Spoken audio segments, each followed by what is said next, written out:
Herkese salam, mən Minurə İsmailzadə. Bu kanalımın ikinci videosudur. Bundan öncəki dərsdə natural ədədlər, tək və cüt ədədlər, bölünmə əlamətləri, sadə və mürəkkəb ədədlər haqqında danışmışdıq. Bugünkü dərsimizdə isə mürəkkəb ədədlərin sadə vuruqlara ayrılışı, əbov və əkobun tapılması haqqında danışacağıq. İlk öncə xatırlayaq, sadə və mürəkkəb ədədlər nə idi, fərqləri nə idi bir-birlərindən. Sadə ədədlər yalnız birə və özünə bölünən ədədlər, başqa heç bir ədədə qalıqsız bölünməyən ədədlər idi. Mürəkkəb ədədlər isə 2 və daha çox böləni olan ədədlər. Yəni, burada mütləq bir və özündən başqa əlavə bir vuruq olmalıdır ki, bu ədəd mürəkkəb ədəd hesab olunsun. Elə isə başlayaq dərsimizə, ədədin sadə vuruqlara ayrılışı. Biz mürəkkəb ədədi necə sadə vuruqlar şəklində, yəni sadə ədədlərin hasili şəklində yaza bilərik.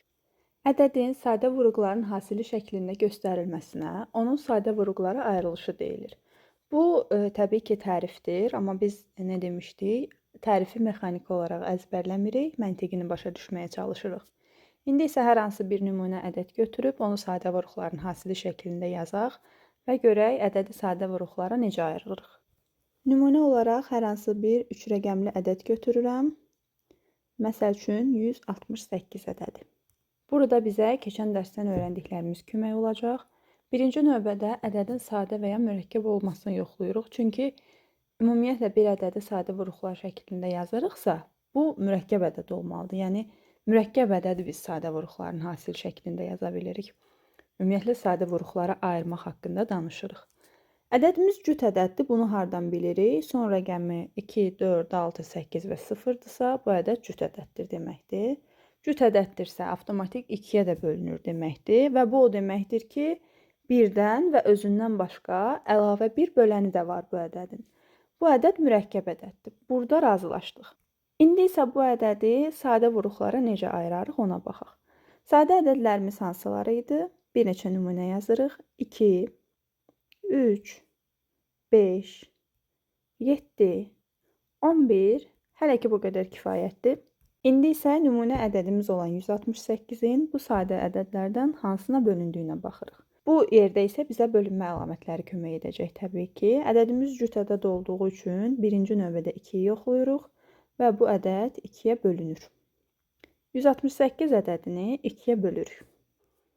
168 böl 2 bərabərdir 84. Aldığımız ədədi nümunə ədədimizin alt hissəsindən, sadə ədədləri isə hissədən yazırıq. İndi isə 84 ədədini yoxlayırıq. 84 ədədi də cüt olduğu üçün təkrar 2-yə bölünür deməkdir. Alınan ədəd 42, yenə cüt olduğu üçün bu ədəd yenə 2-yə bölünür. Nəticə olaraq 21 əldə edirik. 21 ədədi artıq təkdir.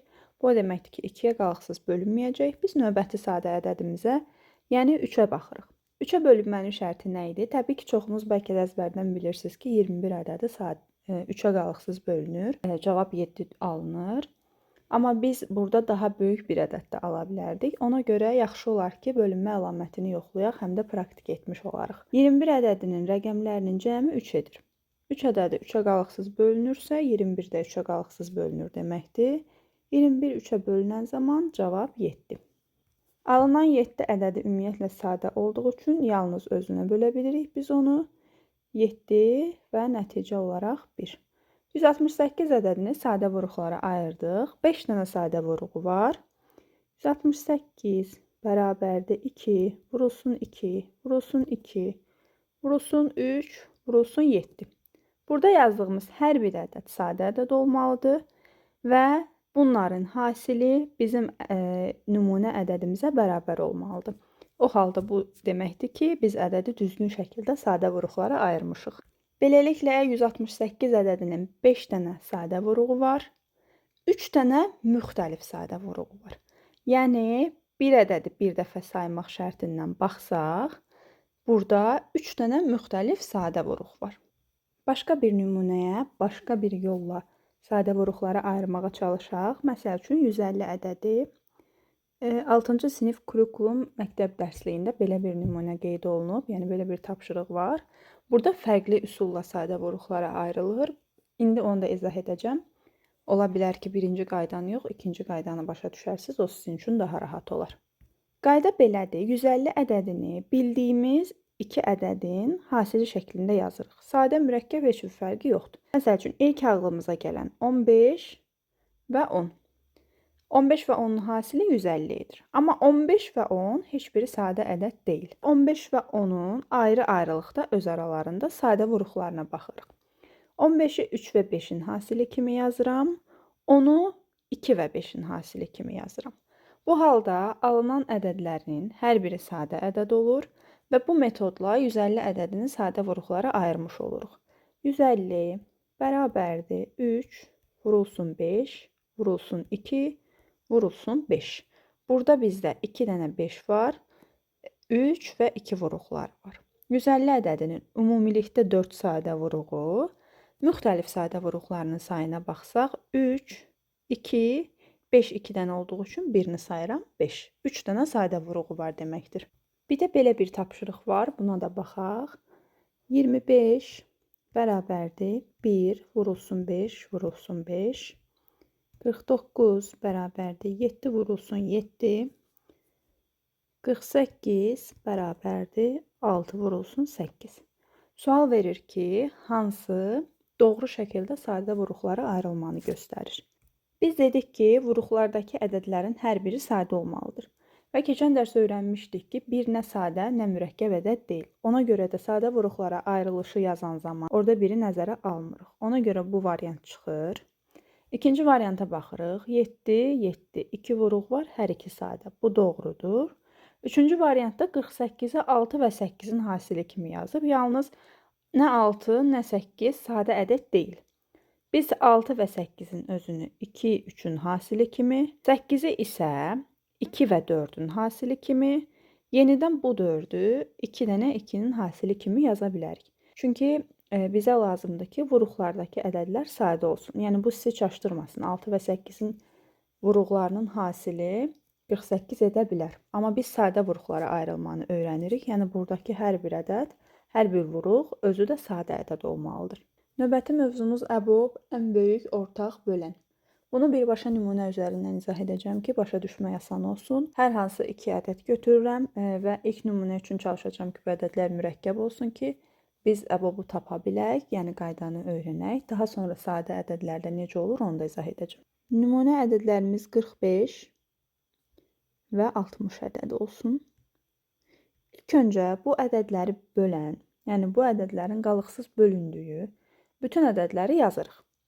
45, 1, 3, 5, 9, 15 və 45'ə qalıqsız bölünür. Burada bu arada fərqi yoxdur. Sadə, mürəkkəb bütün bölənləri yazırıq. 45'in qalıqsız bölündüyü bütün ədədləri qeyd edirik. 1, 3'ə qalıqsız bölündüyü normal qayda ilə bilirik. Rəqəmlərin cəmi 3'ə qalıqsız bölünürsə bölünür. Sonu 5 olduğu üçün 5'ə qalıqsız bölünür. Ardıcıl olaraq baxırıq. 4'ə bölünmürsə 5'ə baxırıq. 6'ya bölünmürsə 7'yə, 8'ə, 9'a bu ardıcıllıqla gedirik. 60 ədədini yazaq. 1, 60 cüt olduğu üçün 2'yə qalıqsız bölünür. 3'ə bölünür. 4'ə bölünür. 5'ə, 6'ya, 7, 8, 9 bölünmür. 10'a, 12'yə, 15, 20, 30 və 60'ın özü. Hər iki ədədin bölündüyü bütün ədədləri qeyd etdik. Əbob nədir? İlk öncə buna baxaq. İlk növbədə hər iki ədədi bölən ortaq bölənləri yazırıq. 1, 3'ə baxıram. Burada var, burada da var. 5'ə baxıram. Burada var, burada da var. 9'a baxıram. 9 burada var, lakin 60'ın bölənlərinin içində yoxdur. Növbəti 15'ə baxıram. Burada var, burada da var. 45'ə baxıram. 45 bölünür, lakin 60 45'ə bölünmür. Bunu götürmürük. Ortaq bölənlərimiz hansılar oldu? 1, 3, 5 və 15. Ortaq bölənləri tapdıq. İndi isə sıra əbobu tapmaqdır. Ortaq bölən ən böyüyü. Yəni bu bölənlərin içərisində ən böyüyü hansıdırsa, bu iki ədədin əbobu odur. Ədədlərin içərisində ən böyük 15 olduğu üçün əbob 45-60 bərabər olur 15'ə. Ümid edirəm ki, aydın oldu. İlk öncə əbobun məntiqini başa düşək, daha sonra tapılma qaydasını. Məntiq budur ki, ədədin bölənlərinin içərisində həm ortağı, həm ən böyüyü olmalıdır. Bu ədədlərin 4 dənə ortaq böləni var. 1, 3, 5 və 15 və bizə lazımdır bunların içərisində ən böyük olanı, yəni 15. İndi isə keçək 2 ədədin əbobunun tapılma qaydasına. Bu arada qeyd edim, əbobları tapılmaq üçün, ümumiyyətlə əbobu tapan zaman ədəd bu şəkildə yazılır. Əbob mötərizə açılır və əbobunu tapmaq istədiyimiz ədədlər yazılır. Məsəl üçün 168 və 196 ədədləri. Tapdığımız zaman da bərabər qoyub cavabını yazırıq. İlk növbədə 168 və 196 ədədini sadə vuruqlara ayırmalıyıq. 168 ədədi onsuz da bayaq yazdığımız nümunə idi. Bunu ayırıram sadə vuruqlara. İndi isə keçək 196 ədədinə. 2, 2, 7, 7, 1. Ədədləri sadə vuruqlarına ayırdıq. İndi isə keçək əbobu necə hesablayırıq buna. Hər iki ədədin ortaq vuruqlarını işarələyirik. 2 burada da var, burada da var. İkinci 2 burada da var, burada da var. Baxın, burada növbəti 2 var, lakin burada yoxdur. Ona görə bu 2-ni nəzərə almıram. 3 burada var, burada yoxdur, nəzərə almıram. 7 burada var, burada da var. İkinci 7 burada var, amma burada yoxdur. Bizə lazımdır ki, hər ikisində eyni anda iştirak etsin ədədlər.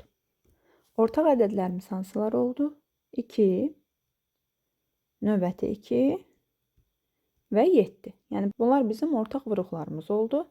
Bunların hasilini tapırıq. 28. 168 və 196 ədədinin əbobu 28-ə bərabərdir. 28-dən böyük elə bir ədəd yoxdur ki, həm 168 ona qalıqsız bölünsün, həm 196.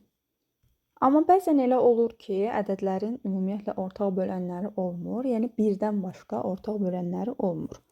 Buna bir nümunə yazsaq, məsəl üçün, əbob 39, 40 məsələn. 39-u sadə vuruqlarına ayırıram. 2-yə bölünmür 3, 13. 13 sadə ədəddir. Yalnız özünə bölünür. 13-ə bölürəm 1. 40-a baxıram. 2, 20, 2, 10, 2, 5, 5 də 5-ə bölünür 1. Baxıram, heç bir ortaq vuruq yoxdur. Yalnız hər ikisi 1-ə bölünür. Belə ədədlərə biz qarşılıqlı sadə ədədlər deyirik. Yəni, birdən başqa ortaq böləni olmayan ədədlər qarşılıqlı sadə ədədlər adlanır. Qarşılıqlı sadə ədədləri ilk görən kimi bilmək üçün iki qaydanı bilmək lazımdır. Birincisi, istənilən 2 ardıcıl ədəd qarşılıqlı sadədir. 25, 26, 27, 28, 35, 36. İstənilən 2 ardıcıl natural ədəd qarşılıqlı sadə ədəddir. Bir də istənilən 2 ardıcıl tək ədəd qarşılıqlı sadə ədəddir. Yəni 21, 21-dən sonra gələn növbəti tək ədəd 23. Bu iki ədəd qarşılıqlı sadədir. Məsəl üçün 47, növbəti tək ədəd 49. Bu iki ədəd qarşılıqlı sadədir. Yəni ortaq bölənləri yoxdur. Yalnız 1-ə qalıqsız bölünür hər ikisi ortaq olaraq. Beləliklə necə oldu? Qarşılıqlı sadə ədədlər nə oldu? Birdən başqa ortaq böləni olmayan ədədlər qarşılıqlı sadə ədədlərdir.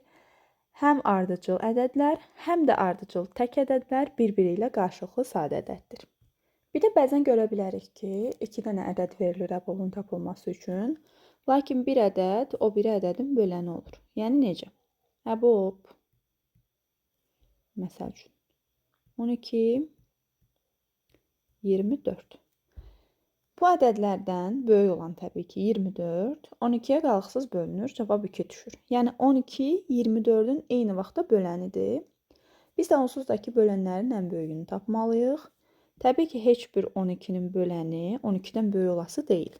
12 maksimum ən böyük özünə bölünə bilər, düzdür? O da deməkdir ki, bir ədəd o birinin bölənidirsə, yəni 2 ədəd verilirsə, Ədədlərdən biri o birinə qalıqsız bölünürsə, kiçik olan ədəd o ədədin əbobu sayılır. 12. Bunu qayda olaraq da yadınızda saxlaya bilərsiniz. Məsəl üçün, baxdıq, gördük ki, 12 24-ün bölənidir. Deməli, əbob 12-dir. Hesablamağa ehtiyac yoxdur. Başqa bir nümunə üzərindən baxaq. Məsəl üçün, əbob 3, 9. Biz bilirik ki, 3 9-un bölənidir. Bu halda nə dedik? Kiçik olan bu ədədlərin əbobu hesab olunur. Qayda olaraq da yadınızda saxlaya bilərsiniz. Bu videoda əkob haqqında da danışmağı düşünürdüm, amma fikirləşdim ki, əbob nümunələrinə baxsaq, bir neçə daha nümunə işləsək, bu mövzunu qavramağımız üçün daha yaxşı olar. O zaman bir neçə nümunəyə daha baxaq. Məsəl üçün, sual verir. Əbob 23, 25-i tapın. Biz dedik ki, qarşılıqlı sadə ədədlər hansılardır? Birinci qaydada ardıcıl, tək ədədlər. İkinci, ardıcıl, ümumiyyətlə ardıcıl ədədlər. Bu ədədlər ardıcıl tək ədəddir. 23-dən sonra 25 gəlir tək ədəd olaraq. Bu o deməkdir ki, bu ədədlər qarşılıqlı sadə ədədlərdir və qarşılıqlı sadə ədədlərin əbobu 1-dir. Bunların ümumiyyətlə birdən başqa ortaq böləni olmadığı üçün əbob 1 hesab olunur. İkinci nümunəyə baxaq. Əbob 15, 45. Biz baxırıq ki, 15 45-in bölənidir. Biz nə dedik? 15 45-in bölənidirsə, bunların kiçiyi bunların əbobu hesab olunur. Yəni, bu iki ədədin əbobu 15-dir. Ümumiyyətlə, bu iki ədədin əbobunu tapan zaman ədəd maksimum 15 ola bilər. Yəni, iki natural ədədin əbobu bu kiçikdən, yəni 15-dən böyük ola bilməz. Yəni, onu nəzərə alaraq deyirik ki, bu iki ədəd bir-birinin bölənidirsə, kiçik olan əbob hesab olunur. Bir də belə bir nümunəyə baxaq. Əbob. Bu arada əbobu təbii ki, yalnız 2 ədəd üçün yox, 2-dən çox ədəd üçün də hesablaya bilərik. 72 və 120. Bu 3 ədədin əbobunu tapaq. İlk öncə 48 ədədini sadə vuruqlarına ayıraq.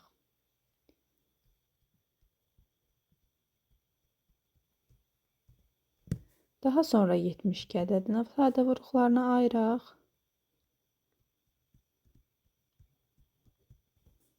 Daha sonra 120 ədədini sadə vuruqlarına ayıraq. Ədədlərimizi sadə vuruqlarına ayırdıq. İndi şərtimiz nə idi?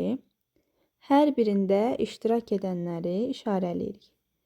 Birinci 2-yə baxdıq, hər birində var. Növbəti 2-yə baxırıq, hər birində var. Növbəti 2-yə baxırıq, hər birində var. Növbəti 2-yə baxırıq, 48-də var, amma digərlərində yoxdur. Deməli, bunu saymırıq. Keçirik 3-ə. 3 burada var, burada var, burada da var. Hər üçündə ortaq işarələdiklərimizi qeyd edirik. Birinci ortaq vuruğumuz 2, növbəti ortaq vuruğumuz yenə 2, növbəti ortaq vuruğumuz yenə 2. 3 dənə ortaq 2 hər üçündə var. Növbəti ortaq vuruğumuz 3 və bu ədədlərin hasilini tapaq. Cavab 24. Deməli, bu 3 ədədin əbobu 24-ə bərabərdir. Hər 3 ədəd 24-ə qalıqsız bölünür və bu ədədlərin qalıqsız bölündüyü ədədlərin içərisində ən böyüyü 24-dür. Videonun sonunda sizə rahat olmaq üçün dərsdən əsas qeydləri, kiçik qaydaları mətn şəklində yazacağam ki, öyrənmək sizin üçün daha rahat olsun. Beləliklə videomuzun sonuna gəldik. Bugün mürəkkəb ədədlərin sadə vuruqlara ayrılması, ən böyük ortaq bölənin tapılmasından danışdıq. Növbəti videomuzda isə əkobun, yəni ən kiçik ortaq bölünənin tapılması haqqında danışacağıq. Ümid edirəm ki, izahım sizin üçün aydın, videom sizin üçün faydalı oldu. İzlədiyiniz üçün təşəkkür edirəm. Hələlik.